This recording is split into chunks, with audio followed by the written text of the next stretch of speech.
napakasarap na tayo po ay makapagniig sa ating pong Panginoon sa pamamagitan po ng pananalangin. Siyempre, higit sa lahat, paano tayo makakapanalangin kung ang Diyos na ating pinapanalanginan ay hindi naman natin ganong kakilala.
Prayer and worship. So more on ano po tayo? More on panalangin po tayo at pag-awit.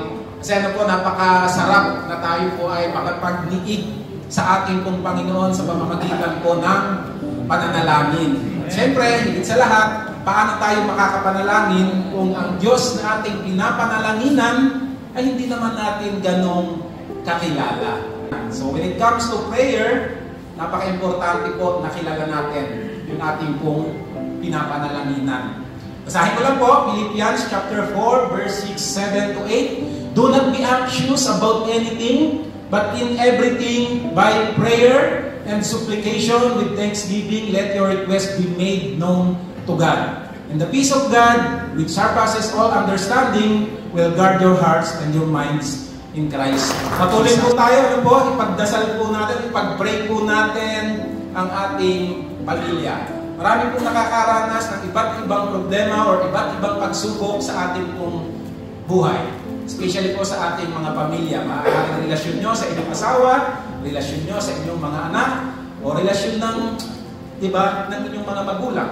So ating pamilya, so hinihikayat ko po na ang bawat isa, tayo po ay mananalangin para po sa ating family. At tunay nga po ng panalangin ay napakabisa. Ano po, sabi po sa Ephesians chapter 4, verse 2 and 3, with all lowliness and gentleness, with long suffering, bearing with one another in love, and devouring to keep the unity of the Spirit and the bond of peace.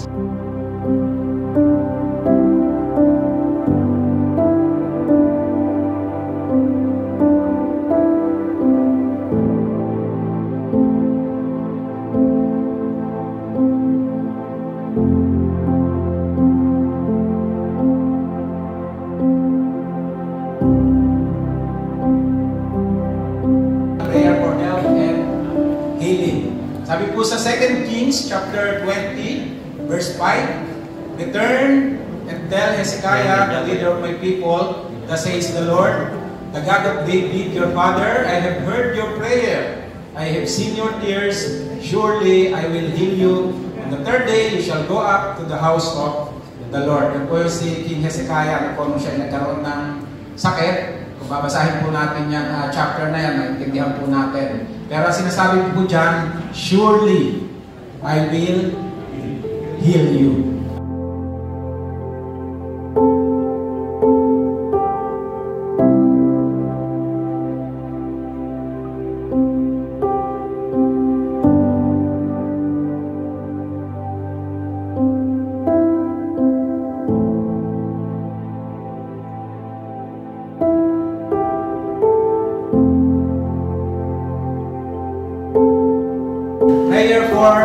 finances.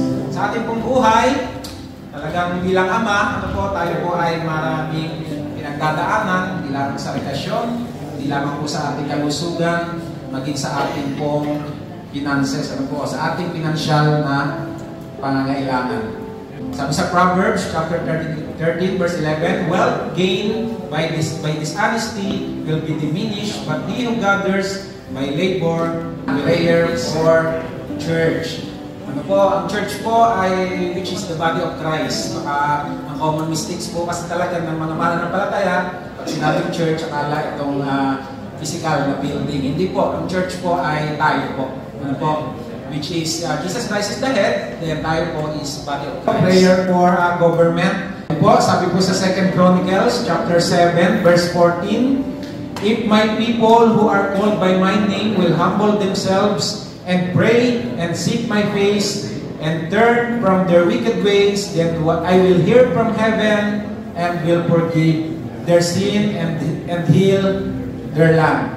So, prayer for government. Alam naman po natin kung anong nangyayari sa ating gobyerno ngayon, sa ating pong pamunuan. Ang mga sangkot ay hindi lamang po mga negosyante, hindi lamang po mga contractors, hindi even yung mga talagang nakapwesto po sa ating pong bayan, sa ating pong bansang Pilipinas.